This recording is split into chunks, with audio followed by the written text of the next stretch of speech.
I believe that more and more people should be coming into the streets. I think that people in galamsey areas should also be calling the government's attention that the state of emergency and the temperature for it would even rise by how much civic demands are in the space for it.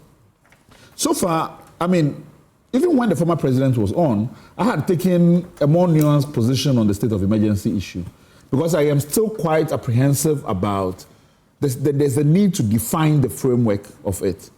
I have heard so many people, and I've written about this, that I am continuously afraid when people say that a shoot and kill approach is the only No. So if that is the understanding people will have of a state of emergency approach, I have been a bit apprehensive about it because of human life. But it doesn't mean that the parameters cannot be defined. It doesn't mean that we will not be able to understand significantly why it is necessary, what the government intends to do, and the due process questions that will be involved in that.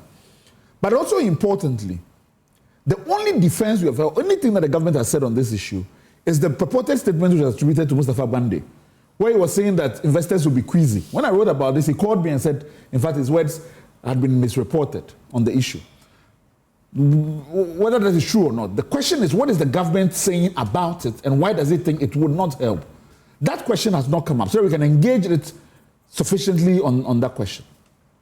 The problem I am having, why I'm even more scared now, that, you know, our law firm has joined a number of organizations, Arocha Ghana, Wakam, the Nature and Development Fund, to be doing trainings in those areas to gather more people who will be community agents. I just returned from one yesterday. We were away for the past 2 weeks.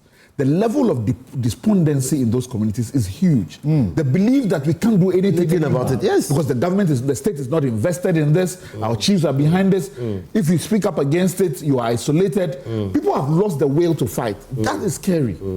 So we have gotten to a point where we continue to ask ourselves, if this is terrorism, is this the way in which the government proposes to fight terrorism? Because these are not my language, this is the minister's language.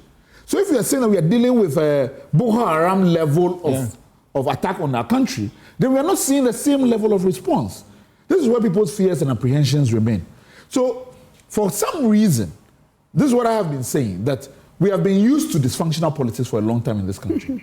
But it seems to us that our politics does not know where to draw the line and say that on this issue, we are facing an existential threat. And we must rally and do everything that it entails. So I don't mind whether it is political parties on the streets, I don't mind it is nursing mothers, whether it's a prayer walk. We must all descend on government and we must all keep the temperature and the pressure high. For this should be the one thing where we say that we Ghanaians will not allow this to happen to us. Prof, the Archbishop I just referred to